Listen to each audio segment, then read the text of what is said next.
রানী তৎক্ষণাৎ থেমে যায় আর আশেপাশে উত্তেজিত হয়ে চুলের কাঁটাটা খুঁজতে শুরু করে, কিন্তু সেটার দেখা আর মেলে না। তাই না পেরে তাড়াতাড়ি করে চুলগুলো খোপা করে নেয়। আজ পর্যন্ত চুল ছেড়ে কোনো ছেলের সামনে যায়নি। সে চায় না তার শখের চুল কোনো পরপুরুষ দেখুক। তবে মাঝখানে মাফিয়াটা তার জীবনে এসে সব এক চুটকিতে এলোমেলো করে দিল। স্বামীকে দেওয়ার মতো সতীত্বটাই বেঁচে নেই। মিলি রানীর পেছনে এসে হাঁটু ধরে হাঁপাতে থাকে। রানী সেদিকে তাকায়। মিলি সোজা হয়ে রানীকে কিছু বলতে নিলে দেখে পেছন থেকে একটা গাড়ি রানীর দিকে ধেয়ে আসছে। মুহূর্তে চিৎকার দিয়ে ওঠে। রানী রে, সামনে থেকে সর, গাড়ি আসছে। রানী না সরে বোকার মতো সামনে তাকাতে নিজের অতি নিকটে গাড়ি ধেয়ে আসতে দেখে চোখ মুখ খিচে দুহাত মুখের সামনে নিয়ে আসে। গাড়িটা একদম রানীর কাছেই চলে এসেছে। মিলি রানী বলে দেয় আবারও এক চিৎকার।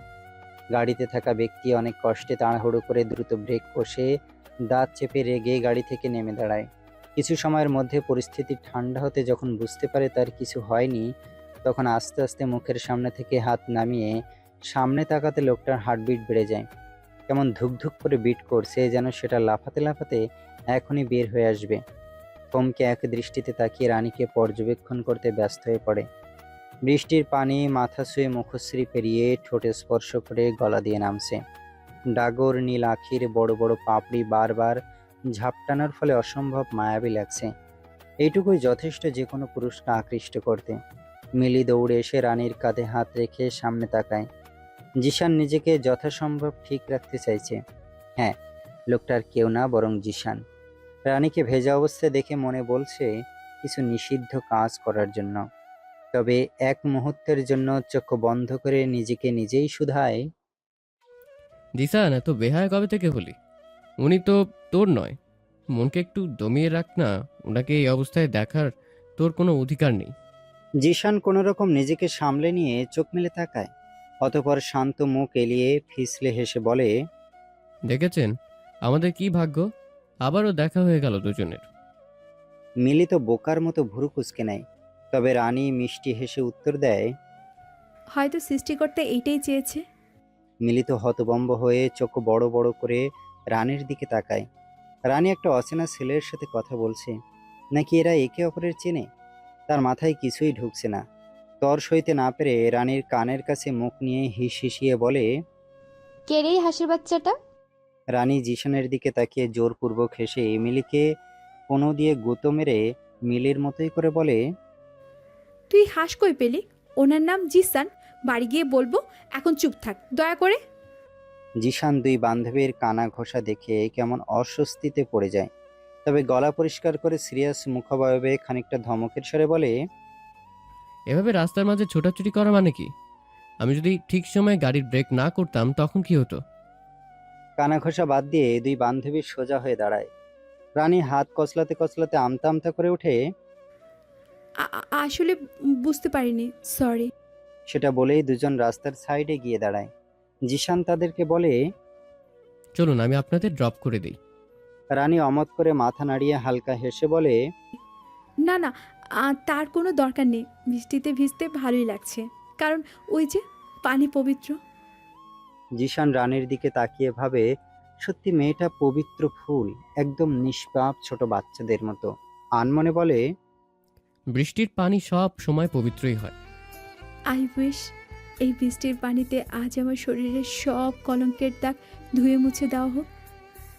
আকাশের দিকে তাকিয়ে মিনমিন করে কথাটা বলে পাশে মিলি দাঁড়িয়েও তা শুনতে পায় না। সে কখন থেকে জিশানকে মিলি খুঁটিয়ে খুঁটিয়ে দেখছে। রানীর সাথে নরম স্বরে কথা বলা এবং অন্যরকম তাকানোর হাবভাবে স্পষ্ট বুঝতে পারছে জিশান রানীর প্রতি দুর্বল। রানী আর স্থির থাকতে পারছে না। তার ভীষণ লজ্জা লাগছে। মিলির হাত টেনে জিশানের উদ্দেশ্যে বলে। আচ্ছা, আজ বরং আমরা আসি, আবার দেখা হবে। জিশান তৎক্ষণাৎ উতলা হয়ে বলে। আমি দিয়ে আসি। না থাক, আমরা একা যেতে পারবো। রানী সেটা বলেই মিলির হাত টেনে দৌড়। এখানে থাকলে লজ্জায় জ্ঞান হারাবে নির্ঘাত। জিশান ঠোঁট কামড়ে হেসে পিছনের চুল চুলকিয়ে চেঁচিয়ে ওঠে। আস্তে, পড়ে যাবেন তো। অতঃপর শব্দ করে হাসতে শুরু করে মেয়েটা। পুরাই বাচ্চা। রানী চোখের আড়াল হতে বুকের বাঁ পাশে হাত রেখে ঠোঁট কামড়ে ধরে পরপর তা ছেড়ে দিয়ে আওড়ায়, হাই, আজকে রাতের ঘুম হারাম। ওই অবস্থাতে পেছন ফিরে গাড়ির কাছে যেতে নিলে পায়ে কিছু একটা বিঁধে সেটা দেখার জন্য সে নিচে হাঁটু ভেঙে বসে জুতার নিচ থেকে সেটা তুলতে কপালে ভাঁজ পড়ে। খুব পুরনো একটা কাঁটা, তবে সে তো আর এটা কি চেনে না, শুধু মুখের সামনে ধরে ভুরুকুচকে বিড়বিড় করে। এটা দিয়ে আবার কি করে? জিশান সেটা ফেলতে নিয়েও আর ফেলল না, পকেটে রেখে দেয়। রানী আর মিলি বাসায় এসে শাওয়ার নিয়ে খাবার খেয়ে পড়তে বসে। সামনে তাদের এক্সাম, এখন আর পড়ায় ফাঁকি দেওয়া যাবে না। তাই দুজন মিলি রাত 11টা পর্যন্ত পড়াশোনা শেষ করে ওঠে। যদিও বৃষ্টিতে ভেজার কারণে ঠান্ডা লেগে গেছে, এখন যদি তা রেহেনা বেগমের কাছে বলতে যায় অনেক বকাঝকা করবে, তাই আর বলে না। নিচে গিয়ে একেবারে রাতের খাবার খেয়ে রুমে চলে আসে। সাথে মিলিও আছে। কাল রাতে অদ্ভুত ঘটনার পর আজ আর সাহস হচ্ছে না একা থাকা, তাই মিলিকে রেখে দিয়েছে। দুজন বেডে একে অপরকে আষ্টে পৃষ্ঠে জড়িয়ে ধরে শুয়ে পড়ে। কতক্ষণ এটা ওটা বকবক করে রানী ঘুমিয়ে যেতে নিলে মিলি তখন মিনমিনিয়ে বলে, বললি না তো হাঁসের বাচ্চাটা কে? মিলির বাচ্চা। রানীর ধমকে মিকি তৎক্ষণাৎ জোরপূর্বক হেসে বলে ওঠে, সরি সরি, ওই হাঁসের বাচ্চাটার নামটা কি জানো? কয়েক সেকেন্ডের মধ্যেই পরপর দাঁত কেলিয়ে বলে, ও, মনে পড়েছে, ফিসান নাকি জিসান? রানী পাত্তা দিল না। পাত্তা দিলেই কত শত কথা হয়ে যাবে। ওপাশ ফিরে চোখ বন্ধ করে বলে, একদিন কলেজ থেকে আসার পথে ওনার কাছে লিফট চেয়েছিলাম, তখন থেকে চিনি। এবার ঘুমা, না হলে তোর সব কয়টা চুল ছিঁড়ে ফেলবো। আমার বইয়ে গেছে তো রাজাইরা বক বক শুনতে। সেও অন্য পাশ হয়ে গেল। তবে কয়েক মিনিট পর দুজন দুজনের দিকে ফিরে আবারও জড়িয়ে ধরল। এদের সাথে একে অপরের উপর রাগ করা কোনো দিনও সম্ভব না। একটা দোকানের চারিপাশে 20 থেকে 30 জন কালো পোশাক পরিহিত লোকেরা মিলে পেট্রোল ঢালছে। রাতের অন্ধকারে তাদের তেমন স্পষ্ট দেখা যাচ্ছে না। পেট্রোল ঢালা শেষ হতে এক পাশে গিয়ে মাথা নিচু করে দাঁড়ালো। ঠিক তখনই গাড়ি থেকে তার স্টাইলে নেমে দোকানটার সামনে এসে দাঁড়ায় এক লম্বা সুঠাম দেহের অধিকারী মানব। কালো হুডিতে তার মাথা থেকে হাঁটু পর্যন্ত কভার করা, ঠোঁটের কোণে লেগে আছে এক বাঁকাময় রহস্য ঘেরা হাসি। শীতলতা থাকলেও দোকানটার দিকে তাকিয়ে আছে চোখ গভীর করে। নিজের কাজ হাসিল করার জন্য পকেট থেকে সিগারেট বের করে সেটা পুড়ে যাওয়া ঠোঁটের ভাঁজে বন্দি করে। দেশলাই দিয়ে আগুন দিতে মুহূর্তে টেনে নেয় দুবার। মুখের ভেতরে ধোঁয়া প্রবেশ করে ফুসফুসে স্পর্শ হয়ে সেটা ফিরে আসে নাকে দিয়ে। তবে মুখেরটা সে উপরের দিকে ফু দিয়ে বের করে। ঠোঁটের কোণে বাঁকা হাসিটা তখনও চকচক করছে। সিগারেট পুরোটা শেষ করে শুধু একটু অংশ বাকি রাখলো। অতঃপর সেটাকে ছুঁড়ে ফেললো দোকানের উপর। মুহূর্তে আগুনের একটুখানি ছোঁয়া পেতে সেকেন্ডের গতিতে ধেয়ে যায় পুরো দোকান। কিছুক্ষণের মধ্যে দাও দাও করে জ্বলতে শুরু করে। ব্যক্তিটার চোখেও আগুন স্পষ্ট। হাত মুঠোবন্দি করে দাঁতে দাঁত চেপে আওড়ালো, বি রেডি মিস রঙ্গমোহিনী রানী, আর মাত্র 24 ঘন্টা। Time skip. রাত 3:30 নাগাদ বাবা মায়ের রুম থেকে কানে ভেসে আসছে কান্নাকাটির আওয়াজ। ঘুম ছুটে পালায়, লাফিয়ে উঠে এক প্রকার ওড়নাটা কোনোরকম গায়ে জড়িয়ে এক প্রকার দৌড়ে যায় মায়ের রুমে। দরজার সামনে এসে দেখে তার বাবা মাথায় হাত দিয়ে নিচে বসে নিঃশব্দে চোখের পানি ফেলছেন। পাশে জোরে জোরে কান্না করছেন। বাবা মাকে এভাবে কাঁদতে দেখে মেয়েটা নিজেকে আর ঠিক রাখতে পারে না। দৌড়ে গিয়ে বাবার সামনে নিচে বসে কাঁপা কাঁপা হাত নিয়ে রাখে বাবার কাঁধের ওপর। গলার স্বর বের করা মুশকিল হয়ে যাচ্ছে, তারপরও কাঁপা কাঁপা গলায় বলে, তোমরা কাঁদছো কেন বাবা? আফজাল আলী মুহূর্তে ফুঁপিয়ে উঠলেন। বাবাকে এতটা ভেঙে পড়তে দেখে নিজেকে দমিয়ে রাখতে পারল না। সেও বাবার সাথে সাথে কেঁদে দিল। কান্নারত অবস্থায় বাবাকে প্রশ্ন করলো, কি হয়েছে আমাকে বলো। আফজাল আলী কোনো উত্তরই দিতে পারলেন না। রেহেনা কপাল থাপড়িয়ে কাঁদতে কাঁদতে বলেন, তোর বাবার দোকানে কে যেন আগুন দিয়ে ছারকার করে দিয়েছে। মাথায় যেন আকাশ ভেঙে পড়ে। কিছু সময়ের জন্য থমকে বসে এক দৃষ্টিতে মায়ের দিকে তাকিয়ে থাকে। এ কি শুনছে? তার বাবার দোকান দিয়েই তো তাদের সংসার চলে, তাও আবার নিজেদের দোকান নয়। এখন কি হবে? দোকানের মালিককে কি জবাব দিবে? কিভাবে ঋণ শোধ করবে? মেয়েটাও ফুপিয়ে ওঠে। কি হচ্ছে তাদের সাথে? তার বাবা তো কোনো মানুষের ক্ষতি করেনি, তাহলে কেন তাদের উপরে এই অভিযান? তাদের এত বড় সর্বনাশ কে করলো? মিলে এতক্ষণ ঘুমিয়েছিল, কান্নার আওয়াজ অনেকটা বেশি হওয়ায় তার ঘুম হালকা হয়ে আসতে রানীকে দেখতে না পেয়ে উঠে বসে। ঘুমের রেশ কাটিয়ে পাশের রুমে কান্নাকাটির আওয়াজ শুনেও সেও দৌড়ে যায়। সবটা জানার পরে সে রানীকে সান্ত্বনা দিতে থাকে।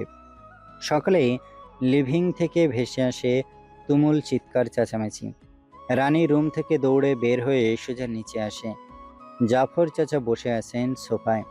পাশে দাঁড়িয়ে ওনার ছেলে ইকবাল তার বাবাকে নানান কথা শোনাচ্ছে, আর তার বাবা মাথা নিচু করে সব মুখ বুজে সহ্য করছেন। রানীর সিঁড়ির রেলিং ধরে মলিন মুখশ্রী নিয়ে ব্যথারুদ্ধ আঁকিতে তাকিয়ে রয় সেদিকে। ইকবাল কথা শোনানোর মাঝেই আফজালকে হঠাৎ ধাক্কা মারে। উনি দুপা পিছিয়ে যান। ইকবাল আবারও ধাক্কা দিতে নিলে রানী তৎক্ষণাৎ হিংস্র বাঘিনীর ন্যায় তেজি কণ্ঠে গর্জে ওঠে, খবরদার ইকবাল সওদাগর, আর একবার আমার বাবার গায়ে স্পর্শ করলে বটি দা দিয়ে আপনার হাত আলাদা করে দেব। এই গর্জনে ইকবাল সহ সেখানে থাকা সবাই রানীর দিকে নজর স্থির করলো। এক মুহূর্তের জন্য নিস্তব্ধতায় ছেয়ে গেল পুরো লিভিং রুম। শীতলতার মাঝে ইকবাল কুটিল হেসে রানীর দিকে এগোতে এগোতে গায়ে লাগার মতো ডং করে বলল, ও আমার রানী সাহেবা, ট্যাচ দেখি আমাকে হুমকি নয় বরং টাকা দিয়ে দিলেই তো হয়, তাহলেই তো আমি সুরসুর করে চলে যাই। গা জ্বলে ওঠে তাতে। তার সাথে খুব অপমান বোধ হয়। রানী ফুঁসতে ফুঁসতে নজর সরিয়ে নেয়। তবে ইকবাল থেমে নেই, একদম রানীর গা ঘেঁষে এসে দাঁড়ায়। রানী সরে কিছুটা দূরত্ব বাড়ায়। আফজাল আলী এবার চুপ করে না থেকে খুব ভালো করে বুঝিয়ে বলেন, টাকা আমি পরিশোধ করে দিব। আমাকে একটা মাস সময় দিন জাফর সাহেব, মাত্র একটা মাস। এর মধ্যে আমি যে করে হোক আপনার পাওনা মিটিয়ে দেব। জাফর পান চিবোতে চিবোতে ঠোঁটের কোণে লেগে থাকা পিকগুলো বুড়ো আঙুল দ্বারা মুছতে মুছতে রানীর পা থেকে মাথা পর্যন্ত বিশ্রীভাবে পর্যবেক্ষণ করতে করতে প্রতি উত্তরে শয়তানি হেসে বলেন, লেনদেন আমার ছেলে বুঝবে, সে যেটা বলবে সেটাই ফাইনাল। ইকবাল বাবার কথায় সন্তুষ্ট হয়ে শার্টের কলার ঠিক করলো। অতঃপর গলা পরিষ্কার করে আফজালের উদ্দেশ্যে বলল, কি বলেছে শুনেছেন? আফজাল এবার ইকবালের কাছে নত স্বীকার করে বলেন, আমাকে একটা মাস সময় দাও বাবা, আমি শোধ করে দিব। রানীর খুব রাগ হলো বাবার প্রতি। তাদের কাছে কেন বাবা এতটা মাথা নিচু করছে? পর মুহূর্তে চোখে নোনা জলে পরিপূর্ণ হলো। বাবার কি করবে, তারা যে নিরুপায়। এবার কিছুদিন সময় দিলেই হয়। ভাবনার মাঝেই ইকবাল সকল আশায় পানি ঢেলে এক আঙুল উঁচিয়ে বলে, 1 ঘন্টা। থেমে পরপর বাঁকা হেসে বলে, আপনার কাছে শুধু 1 ঘন্টা আছে, এর মধ্যেই 7,25,000 টাকা আমাকে বুঝিয়ে দিতে হবে। মাথায় আকাশ ভেঙে পড়ে আফজালের। রেহেনার মতোই রানী চোখ বড় বড় করে ইকবালের দিকে তাকায়। 1 ঘন্টায় এত টাকা কোথা থেকে আনবে? আর সব থেকে বড় কথা, এত টাকা তো তাদের কাছে পাওনা নয়। দুর্ঘটনায় কিছু হলে দোকানের ক্ষতিপূরণ মওকুফ, সেটা তো আগেই ক্লিয়ার ছিল। ভাবনার মাঝে ইকবাল আবারও বলে উঠল, এত অবাক হওয়ার কিছু নেই। দোকানের ক্ষতিপূরণ নয় বরং পেছনের কারখানা সহ পুড়েছে সেটারই দিতে হবে। আফজাল অবাক হলেন। কারখানার দেওয়ালে একটু ধোয়ার কালো দাগ পড়েছে, এর বেশি কিছু তো উনি দেখলেন না। রানী আবারও কিছু বলতে নিলে আফজাল মাথা নাড়িয়ে মানা করেন। তাদের মতো বড়লোকদের পক্ষে সবই সম্ভব। কিছু বলতে গেলে গলায় আরো বেশি করে টিপে ধরবে। ইকবাল নীরবে শয়তানি হাসল। আফজাল পায়ে পড়ে গেলেন জাফরের। বাবাকে এতটা অসহায় হতে দেখে রানী নিজেকে সামলাতে পারে না। সিঁড়িতে ধপাস করে বসে পড়ে। চোখ দিয়ে নদীর স্রোতের ন্যায় অশ্রু গড়াতে শুরু করে। জাফরের কোনো হেলদোল নেই। পায়ের ওপর পা তুলে চুন জিভে নিচ্ছেন একটু পরপর। আফজাল আকুতি স্বরে বললেন, দয়া করুন আমার উপর। এত টাকা 1 ঘন্টায় কোথা থেকে আনবো? কানেই নিলেন না জাফর। ইকবাল মুহূর্তে ফায়ার। কোথা থেকে আনবেন সেটা জেনে কি করব? টাকা দিতে না পারলে হাতে মেয়েকেই তুলে দিন। এবার পা থেকে মাটি সরে যাবার উপক্রম। উনি অমত করলেন। অতঃপর রেগে কর্কশ গলায় শুধলেন, অসম্ভব, টাকার সাথে আমার জলজ্যান্ত মেয়েকে কেন টানছো? রাগে ফেটে পড়ে ইকবাল, মুহূর্তে চিৎকার দিয়ে ওঠে। কে কোথায় আছিস, তাড়াতাড়ি আয়। তৎক্ষণাৎ দরজার বাইরে থেকে কতগুলো ছেলে এসে আফজালকে ঘিরে ধরল। প্রতিটা ছেলের হাতেই ছিল অস্ত্র। রেহেনা এগোতে চাইলেন স্বামীর কাছে, তবে সে রাস্তাও বন্ধ। রানী দৌড়ে বাবার কাছে আসতে নিলে ইকবাল খপ করে রানীর হাত ধরে ফেলল। পুরোপুরি গোস্বা নিয়ে তাকালো ইকবালের দিকে, তাতে ইকবালের কিছুই যায় আসে না। সে দাঁত কটমট করতে করতে নিজের চেলাপোলাকে হুকুম চালালো। ঠিক গলায় ধরবি। তৎক্ষণাৎ আফজালের গলায় ছুরি তাক করল, প্রায় গলার আস্তর সুই সুই। ভয়ে বুক ধুকপুক ধুকপুক করে উঠল রানীর। রেহেনার চোখ আকস্মিক বড় বড়তে পরিণত হলো। আফজালও খুব করে ঘাবড়ালেন। জাফর পানে চিবুনের সাথে বিষয়টা ফিল নিচ্ছেন। ইস, মজায় আর মজা। বয়স হলেও তিনার মধ্যে বিবেককে জন্ম নেয়নি। ইকবাল রানীর কানের দিকে ঝুঁকে গিয়ে শয়তানি হেসে বলল। বাবার প্রাণের থেকেও বড় নাকি তোর তেজ? রানী ঘেন্না ভরা চোখে তাকালো ইকবালের দিকে। এই অমানুষটাকে কিভাবে বিয়ে করবে? সবসময় বাজে নজরে তাকায়, সুযোগ পেলে শরীরেও হাত দিতে ভুলে না। রানী কিছু বলার আগে আফজাল ভরপুর রাগ নিয়ে বলে উঠলেন। আমার মেয়েকে সৎ বললেও তোমার মতো ভাজে ছেলের হাতে তুলে দিব না। ইকবাল শুধু শব্দ করে হাসল। মশলা তো এনাকে মেরে লাভ নেই, মেন জায়গাতেই ডালবে। একটা ছেলেকে ঘাড় নাড়িয়ে ইশারা করতে ছেলেটা গানের ট্রিগার টেনে দিয়ে রানীর বাবার মাথায় ঠেকাতে রানী চক্ষুদয় অতিরিক্ত মাত্রায় বড় বড় করে চেঁচিয়ে ওঠে। খবরদার, আমার বাবার যেন কিচ্ছু না হয়, তাহলে খুব খারাপ হয়ে যাবে বলে দিলাম। রানী জানেমান হয়ে যাও। রাজি, ডেকে নেই কাজে। পরপর একই ভঙ্গিতে। এটাই তোমার জন্য বেটার অপশন। বাবা জীবিত রাজি না হলেও তুমি আমার, মরে গেলেও আমারই। ইউ চয়েস, মৃত নাকি জীবিত দেখতে চাই। রানী, কিছুতেই রাজি হবি না। একে তো ইকবালের কথায় কলিজা ভাগ ভাগ হয়ে যাচ্ছে, আর এদিকে বাবার কথায় ছলছলে আখির ঊর্ধ্ব থেকে টপ টপ করে পানি গড়াচ্ছে, সমুদ্রের মাঝে ভাসছে। না আছে কুল, না আছে কিনারা। মাথায় সুর সুর করে রক্ত চড়ল ইকবালের। ইশারা করতে আফজালের সাথে জোর জবরদস্তি শুরু হলো। রানী ভয়ে বাবা বলে জোরে কেঁদে উঠল। তারপরও আফজাল বলছেন সে যেন কিছুতেই এই বিয়েতে রাজি না হয়। ছুরি চালাতে নিলে রানী তৎক্ষণাৎ চিৎকার দিয়ে ইকবালের পায়ে পড়ে যায়।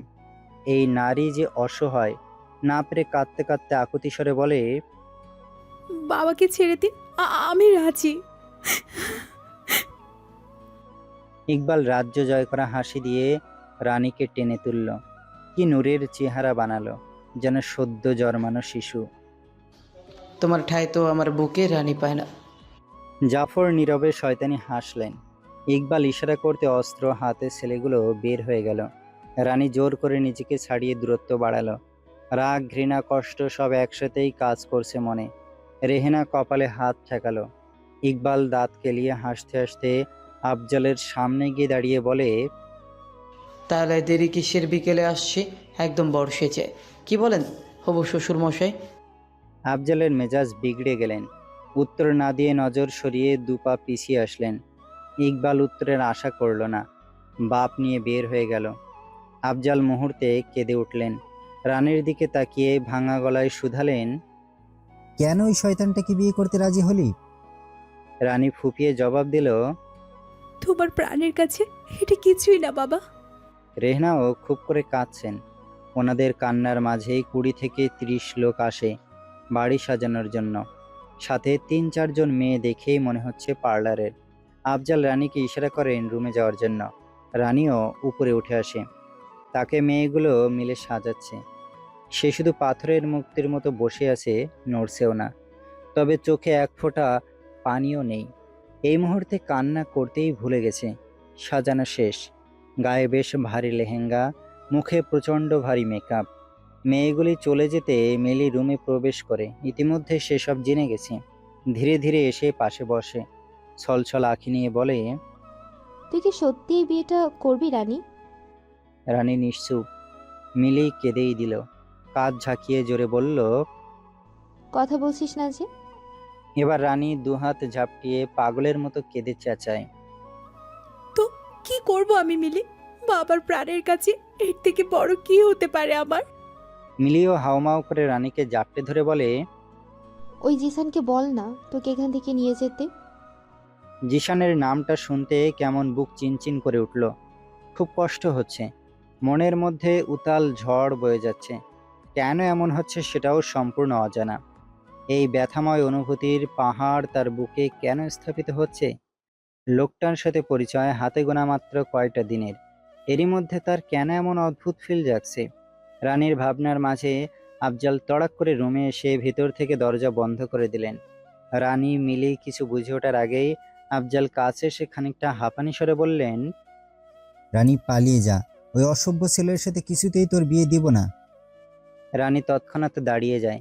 বাবার প্রতি উত্তরে চোখের পানি মুছতে মুছতে ভাঙা কণ্ঠে বলে ওঠে, কি সব বলছো বাবা? তোমার মাথা ঠিক আছে? ইকবালকে তুমি চেনো না, ও কত বড় গুন্ডা। আফজাল রানীকে ব্যালকনির কাছে টেনে নিতে নিতে কড়া কণ্ঠে শুধালেন, এত কিছু জানতে চাই না, ব্যালকনি দিয়ে বের হয়ে যা। Time skip. লিভিং রুমের একপাশে সাজানো হয়েছে সুন্দর করে কাঁচা ফুল দিয়ে। বাড়িতে অনেক মানুষ এসেছে, পাড়া প্রতিবেশী, তার উপর ইকবালের লোকজনের অভাব নেই। পুরো বাড়ি ভর্তি মানুষ, বাইরে ইকবালের গার্ড পুরো বাড়ি ঘেরাও করে দাঁড়িয়েছে। সে একদম বর সেজে হাজির, সামনে কাজীও রেডি।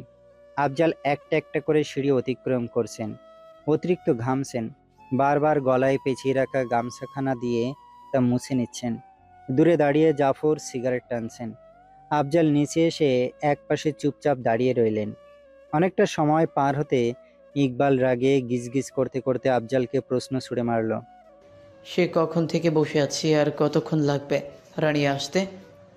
আফজাল নিশ্চুপ। কি উত্তর দেবেন উনি? দেবার মতো তো কিছুই নেই। দৃষ্টি নিচের দিকে স্থির করা ছাড়া কোনো উপায় নেই ওনার। তাকাতেও পারছেন না ইকবালের চোখের দিকে, তাতেই খটকা লেগে যায়। ইকবাল তো টুপুর এক টানে ফেলে লাফিয়ে উঠে গিয়ে আফজালের সামনে দাঁড়ায়।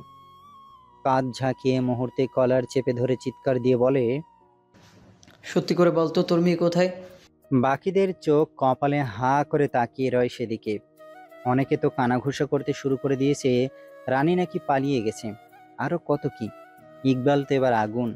দাঁত কটমট করতে করতে আফজালকে ঘুরিয়ে এনে থাপ্পড় মারতে নিলে নজর আটকায় সিঁড়ির দিকে। মুহূর্তে হা হয়ে সেদিকে তাকিয়ে রয়। তার দৃষ্টি অনুযায়ী বাকিরাও সেদিকে তাকায়। এবার আফজাল ঘটনাটা কি দেখার জন্য মুখ ঘুরাতে ওনার মাথায় আগুন জ্বলে ওঠে। রানী নামছে ব্যথারুদ্ধ ছলছল আঁখি নিয়ে। মাথা নাড়িয়ে বাবাকে বুঝায় সে পালাতে পারেনি। কি করে বা পালাবে? নিজের সুখের জন্য সন্তান হয়ে এভাবে তাদেরকে বাঘের মুখের সামনে ঠেলে দিতে পারেনি। এত বড় বিপদে সে পিছু হাঁটতে পারবে না, এই যে অন্যায়। আফজাল বাবা হিসেবে সন্তানকে সম্পূর্ণ চেষ্টা করেছেন খারাপ লোকগুলোর থেকে রক্ষা করতে। ব্যালকনি দিয়ে নিচ পর্যন্ত নামিয়ে দিয়েছিলেন, কিন্তু সন্তান যে তাদের কথা ভাবতে বিভোর। আফজাল মাথা নত করে ঠোঁট চেপে নিঃশব্দে কান্না করে দিলেন। ইকবাল আফজালকে ছেড়ে দিল। সে রানীর থেকে চোখই ফিরাতে পারছে না। নাচতে নাচতে গিয়ে আবার স্টেজে বসে পড়ে। রানীকে নিয়ে ইকবালের পাশে বসানো হয়।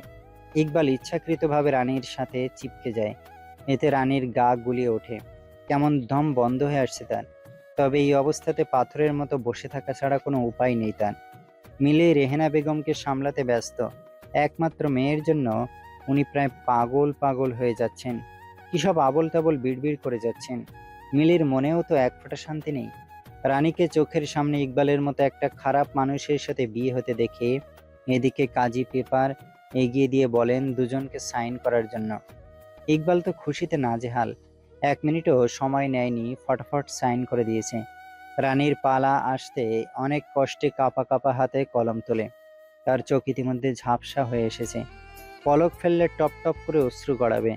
ঝাপসা আঁখিতে স্পষ্ট ফুটে উঠেছে জিশানের হাসিমাখা মুখ। কেন উঠেছে সেটাও অজানা। ইকবাল রানীকে থ মেরে বসে থাকতে দেখে কাঁধ ঝাঁকিয়ে দাঁত চেপে বলে, দেরি না করে সাইন করে দে তাড়াতাড়ি। আফজাল তখনও মাথা নিচু করে আছেন। এবার মাথা তুলে মেয়ের দিকে তাকান। সামান্য টাকার জন্য আজ ওনার মেয়েকে বিক্রি করতে হচ্ছে। ছি, বেঁচে থেকে বা কি লাভ? তিনি ব্যর্থ বাবা, তার সাথে একজন সেলফিশ। এসব মেয়ের মুখের দিকে তাকিয়ে ভাবছেন। রানী জোরে নিঃশ্বাস ফেলে কাঁপা কাঁপা হাত রাখে পেপারের উপর। কলিজা ভাগ ভাগ হয়ে যাচ্ছে। সব কষ্ট ধামাচাপা দিয়ে সাইন করেই দিচ্ছিল, তবে তার আগ মুহূর্তে হঠাৎ গুলির তীব্র আওয়াজ সবকিছু স্তব্ধ। স্টেজের পাশের বড় ফুলদানিটা চূর্ণ বিচূর্ণ হয়ে ফ্লোরে ছড়িয়ে ছিটিয়ে যায়। প্রথম সেটার উপর নজর যায়, পর নজর তাদের দরজার দিকে যেতে আত্মা কেঁপে ওঠে। থরথর করে এক একজন একে অপরের সাথে হুড়মুড়িয়ে পড়ে। রানী চোখ তুলে সেদিকে তাকাতে হাত থেকে কলমটা পড়ে যায়। চোখকে বিশ্বাস করাতে কষ্ট হচ্ছে, মাথা শূন্য।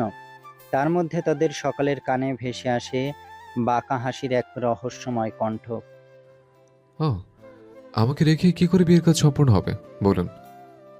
এমনিতে সবাই অনেক কষ্টে দাঁড়িয়ে আছে, এহেন কথায় তো শরীরের পশম দাঁড়িয়ে গেছে। দরজার কাছের মানুষটাকে চিনে না এমন কোনো মানুষ নেই। লোকটা হাতের গানটা আঙুল দ্বারা ঘোরাতে ঘোরাতে এক পা করে ভেতরে আসে। অপর হাতে জ্বলন্ত সিগারেট, যেটাকে 1 সেকেন্ড পর পর টান দিয়ে ধোঁয়া উড়াচ্ছে। লোকটার পেছন পেছন 40 থেকে 50 জনের মতো গার্ড ভেতরে প্রবেশ করে, সাথে দুটো লেডিও আছে। ইকবাল স্টেজ থেকে নেমে হাত মুঠো করে দাঁত চেপে দাঁড়ায়। লোকটা এক লাফে স্টেজে উঠে রানীর পাশে পায়ের উপর পা তুলে বসে কোমর জড়িয়ে পেটে স্পর্শ করে জোরে খামছে ধরতে রানী চোখ বন্ধ করে নেয়। মাংসের আস্তর ফেটে নখ বসে গেছে, অসম্ভব জ্বালা। তার সাথে ভয়ে চোখ বন্ধ অবস্থায় দুফোঁটা পানি গড়িয়ে পড়ে। নিঃশ্বাস নেওয়া মুশকিল, তবে তার মাঝেই আরো গভীরে নখ প্রবেশ করতে আহ শব্দ করে ওঠে। ইকবাল তখন রেগে লোকটাকে বলে, কি জন্য এখানে এসেছিস? তৎক্ষণাৎ সে গর্জে ওঠে। জেবরার খান জিদ্দাত কাউকে কৈফিয়ত দিতে বাধ্য নয়। ইকবাল অপমান বোধ হয়, নজর এদিক সেদিক করে জিদ্দাতের দিকে তাকিয়ে গম্ভীর কণ্ঠে বলে, কত চাই বল, তা নিয়ে এখান থেকে চলে যা। মাথায় আগুন চড়ল, তবে শান্ত থেকে ঠোঁটের কোণে বাঁকা হাসি ফুটিয়ে বাঁ পাশে হাত বাড়াতে গার্ড মস্ত বড় একটা ব্যাগ মাফিয়াটার হাতে তুলে দিল। মাফিয়াটা সেটা ইকবালের মুখের উপরে ছুঁড়ে মারে। ব্যাগটা এতটাই ভারী ছিল যার দরুন ইকবাল পেছনের দিকে ছিটকে দূরে পড়ে।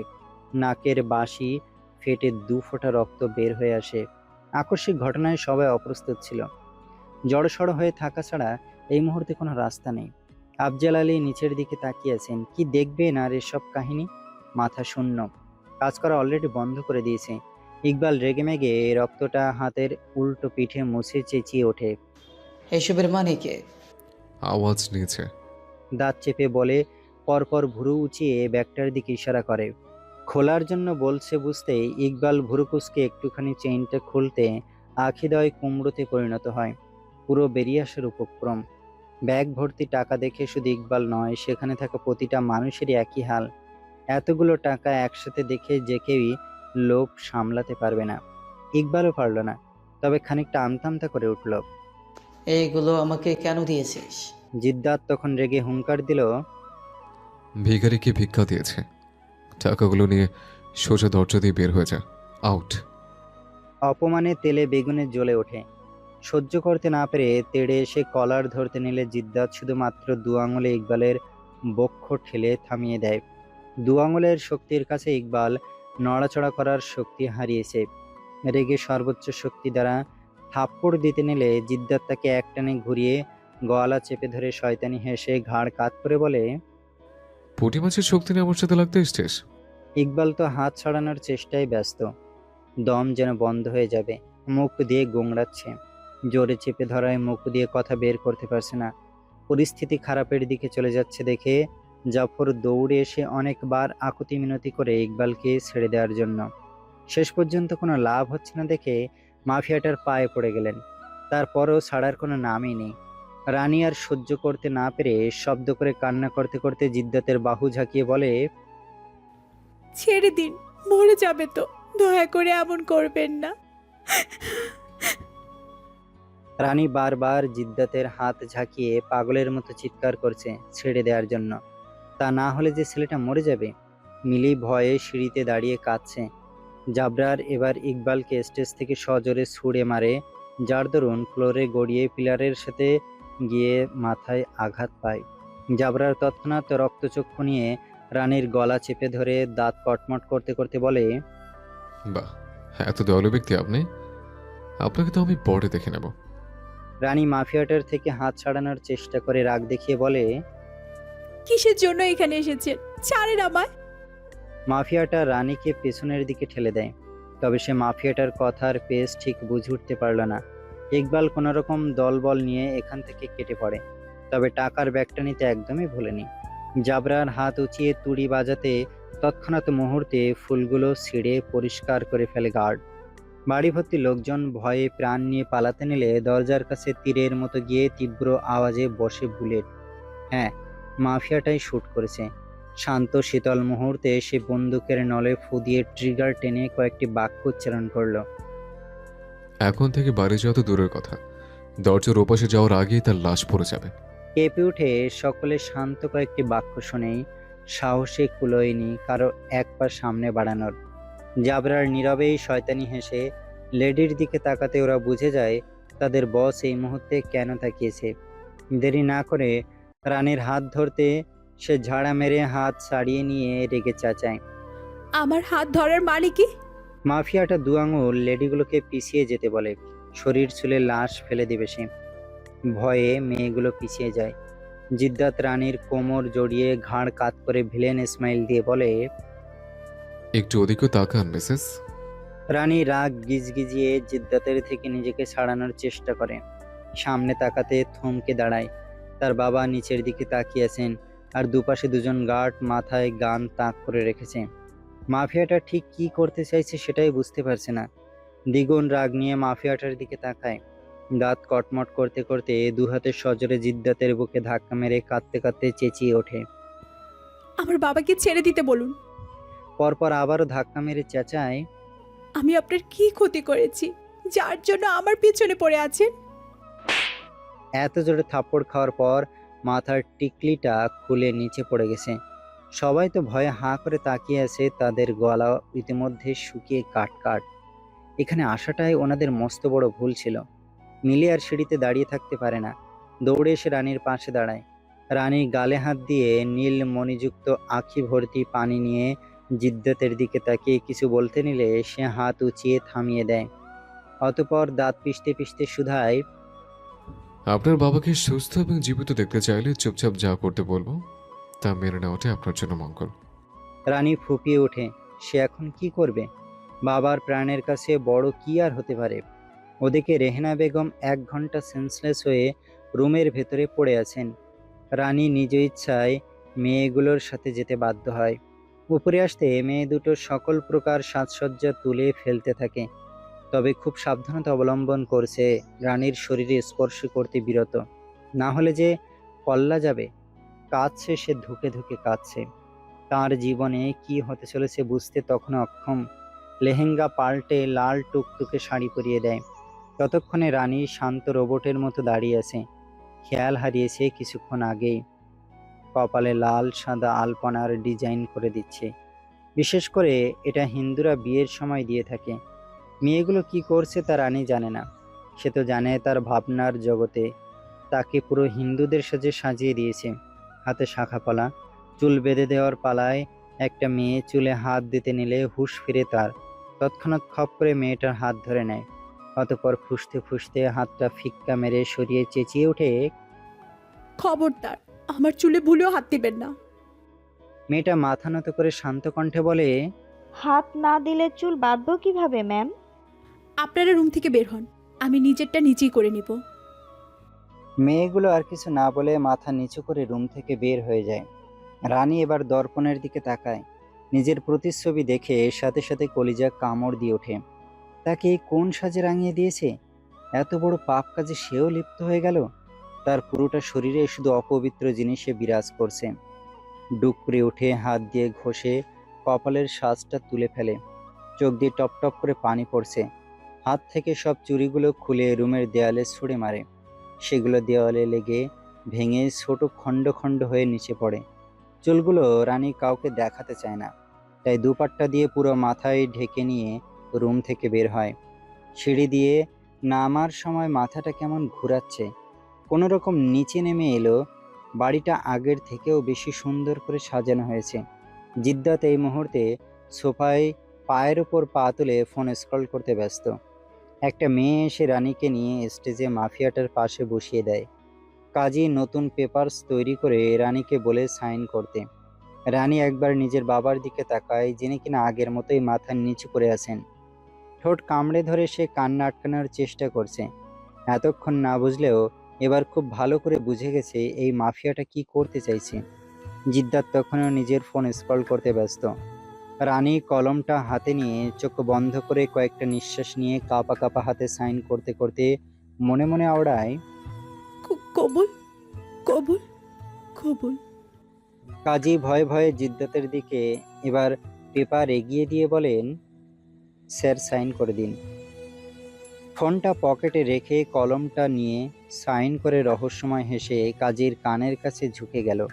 অতঃপর কিছু একটা বলতে কাজী সাই জানিয়ে বুঝিয়ে দেয়। জিদ্দাত ফট করে মুখ এলিয়ে 3 বার কিছু একটা উচ্চারণ করে মুহূর্তে দাঁড়িয়ে এক ঝটকায় রানীকে তুলে দাঁড় করিয়ে দিল এবং সাথে থাকা ছোট ছুরি দ্বারা নিজের বুড়ো আঙুলের চামড়া এক টানে কেটে ফেলল। বের হয়ে আসলো তাজা গাঢ় খয়েরি রঙের রক্ত, এবং সেটাই সকলকে সাক্ষী রেখে রানীর সিঁথিতে পরিয়ে দেয় মাফিয়া জাবরার খান জিদ্দাত। ঘটনাটা এত তাড়াতাড়ি হয়েছে যে রানী বুঝতে পারেনি, শুধু হ্যাং হয়ে এক ধ্যানে দাঁড়িয়ে আছে। সে ধ্যান ভাঙে মায়ের তীব্র চিৎকারে। সিঁড়ির দিকে তাকাতে দেখে মা মাথায় হাত দিয়ে বসে পড়েছেন। রানী শাড়ির কুচি ধরে দৌড় দিতে নিলে জিদ্দাত হাত টেনে ধরে শক্ত করে, কাঁদতে কাঁদতে বলে তাকে ছেড়ে দেওয়ার জন্য, কিন্তু পাষাণ মাফিয়া ছাড়তে নারাজ। রানী পায়ে পড়ে গেল, আকুতি করে বলল, 5 মিনিট সময় দিন আমাকে, দয়া করুন। জিদ্দাত ছেড়ে দিয়ে স্টেজ থেকে নেমে হনহনিয়া বাড়ি থেকে বের হয়ে গেল।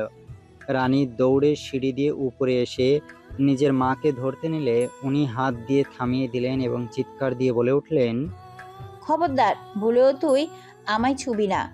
দেখতে চাই না তোর এই মুখ। মুসলিম হয়ে হিন্দু ছেলেকে বিয়ে করতে বুক কাঁপেনি? তুমি আমাকে ভুল বুঝতেছো মা, আমি নিরুপায়। ওকে বল এখান থেকে চলে যেতে। তবে রেহেনা কোনো কথা শুনতেই নারাজ। মিলি চোখের পানিটা মুছে চোখের ইশারায় যেতে বলে, এখন তার মা রেগে আছেন, পরে ঠিক হয়ে যাবে। রানী নিজের মাকে মন ভরে দেখে নিল। চোখের পানি বিসর্জন দিতে দিতে নিজের বাবার কাছে গিয়ে হাতটা ধরে ভাঙা কণ্ঠে বলল, তুমি ওকে মায়ের মতো আমাকে ভুল বুঝবে বাবা। আফজাল আলী এবার মাথা তুলে মেয়ের দিকে তাকিয়ে 2 হাতে বুকে জড়িয়ে শব্দ করে কেঁদে বলেন, আমি একজন ব্যর্থ বাবা, পারলে আমাকে ক্ষমা করে দিস মা। রানী হাসার চেষ্টা করল, অতঃপর বলল, নিজেকে দোষ দিচ্ছ কেন? এটা আমার ভাগ্যে ছিল। তারপর নিজেকে সামলে বাবার থেকে বিদায় নিয়ে শেষবারের মতো মাকে দেখে নিল। অতঃপর দরজা দিয়ে বের হতে নিলে বুকটা কেমন ধক করে উঠল সামনের জিশানকে দেখে। রানীকে বধূ বেশে দেখে জিশান থমকে দাঁড়ায়। ফুলের বুকেটা হাত থেকে তৎক্ষণাৎ নিচে পড়ে যায়। আহ, রানী মুখ এলিয়ে পুরোটা বলার আগেই জিশান আঁখি ভর্তি নোনা জল নিয়ে বলে উঠল, কেন হলো না আমাদের মিলন? রানী নিজেকে সামলে মলিন হেসে উত্তর দিল, সৃষ্টিকর্তা হয়তো এটাই চেয়েছেন। জিশান তাচ্ছিল্য হাসল। আমার ভাগ্যটাই খারাপ। সৃষ্টিকর্তাকে দোষ দিচ্ছেন? তুচ্ছ হেসে জিশান উত্তর দেয়, না, হয়তো আমি সৃষ্টিকর্তা থেকে এটুকুই খুঁজে এনেছিলাম। যা হওয়ার হয়ে গেছে। জিশান কান্না আড়াল করে বলল, তা তো হওয়ারই ছিল, আজ কিংবা কাল। মিষ্টি হেসে অথচ চোখে পানি নিয়ে রানী বলল, ভালো থাকবেন। জিশান জোরপূর্বক হাসল। ভালো তো আগে থেকেই ছিলাম, আজকের পর থেকে আরো ভালো হয়ে গেলাম। রানী চোখ সরিয়ে দুপা সামনে ফেলতে পিছু ডাক দিল জিশান। শুনুন। রানী পিছু ফিরে বলল, কি চাই? আপনাকে। তা আর কোনোদিনও সম্ভব না। সিরিয়াসলি নিয়ে নিলেন? মজা করছিলাম। রানী এক মুহূর্ত দাঁড়ালো না, দম বন্ধ হয়ে এসছে তার। আর এই কষ্টের মাঝেও লোকটা কেমন ফ্লার্ট করছে, খুব কষ্ট হচ্ছে তার। বাড়ির গেটের সামনে গাড়িতে মাফিয়াটা বসেছিল। রানীর শরীর কাঁপছে। সে 5 মিনিটের বদলে দেরি করে ফেলেছে। ভয়ে ভয়ে গাড়ির সামনে আসতে আচমকা গাড়ির দরজাটা নিজে নিজেই খুলে যায়। রানীর শরীর কাটা কাটা দিয়ে ওঠে। এক হাত দিয়ে চোখের পানি মুছে গাড়িতে উঠে বসে। জিদ্দাত পায়ের ওপর পা তুলে সিটে মাথা হেলিয়ে এক হাত কপালে ঠেকিয়ে চোখ বন্ধ করে আছে। রানী শুকনো ঢোক গিলে হাত কচলাচ্ছে, সাথে ঘামছে। ঠিক সেই সময় জিদ্দাত চোখ বন্ধ অবস্থায় দাঁত পিষে বলে, 4 মিনিট 47 সেকেন্ড লেট। রানী মাথা নিচু করে শাড়ির দুপাশে খামচে ধরে চোখ বন্ধ করে সরি বলতে নিলে মাফিয়াটা বজ্রপাতের ন্যায় চোখ মেলে রানীর দুগাল শক্ত করে চেপে ধরে। তৎক্ষণাৎ রানী ভীতু নয়নে তাকায়। জিদ্দাতের চোখের অবস্থা দেখে শরীর কাঁটা দিয়ে ওঠে। অতিরিক্ত মাত্রায় রক্ত লাল হয়ে আছে, সাদা অংশে রক্তের শিখর গজিয়েছে, কপালের সমস্ত রগ নীল হয়ে ভেসে উঠেছে। রানী ব্যথায় কুঁকড়ে ওঠে, মুখ দিয়ে আপনা আপনি গুংড়ানোর শব্দ বের হয়ে আসে। আতঙ্কিত মুহূর্তে রানী ভয়ে কেঁদেই দেয়। গাড়ি সে কখনই চলতে শুরু করেছে। জিশান চোখ ভর্তি জল নিয়ে গাড়ির দিকে ততক্ষণ পর্যন্ত তাকিয়ে রইল যতক্ষণ না গাড়িটা তার চোখের আড়াল হলো। মূলত জিশান এসেছিল আজকে সরাসরি রানীর বাবা মায়ের সাথে কথা বলতে। সে চায় না রানীর সাথে বিয়ের আগে কোনো রকম হারাম সম্পর্কে জড়াতে। কে জানতে এখানে তার জন্য এত বড় সারপ্রাইজ অপেক্ষা করছিল। চোখের পানিটা হাতের উল্টো পিঠে মুছে এক মুহূর্ত না দাঁড়িয়ে সেখান থেকে চলে আসতে আসতে কোথায় যেন বেজে উঠল, এমন করে সইব আমি প্রেম আগুনের তাপ, তোর আমার প্রেম ছিল না রে বন্ধু, ছিল পুরোটাই পাপ। সবশেষে সে নিজেই আওড়ালো, কেমন করে সইবে সে এই নির্মম পরিহাস। আর এইদিকে রানী নিজের গাল থেকে মাফিয়াটার হাত ছাড়ানোর জন্য বৃথা চেষ্টা চালিয়ে যাচ্ছে। জিদ্দাত ছাড়ার বদলে বরং দ্বিগুণ শক্ত করে ধরল। অতঃপর সে দাঁত কটমট করতে করতে বলল, 4 মিনিট 47 সেকেন্ড লেট। তারপর নাগরের সাথে ইমোশনাল ড্রামা করে। সূচের মতো বিঁধল, তবে গায়ে না মেখে নিজেকে ছাড়ানোর চেষ্টা করে ভাঙা গলায় আটকে আটকে বলল, ছেড়ে দিন, ব্যথা পাচ্ছি।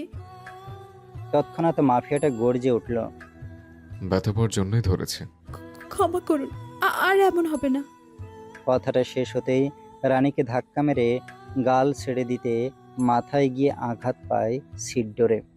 আঘাতপ্রাপ্ত জায়গায় এক হাত চেপে আরেক হাতে মুখ চেপে কাঁদতে শুরু করে। কি ভাগ্য তার। Time skip. গাড়ি এসে থামে একটা বিশাল ম্যানশনের সামনে। সেখানে দেয়ালে বড় অক্ষরে খোদাই করে লেখা ছিল খান ম্যানশন। রানী সারাটা রাস্তা নিঃশব্দে কান্না করতে করতে এসেছে।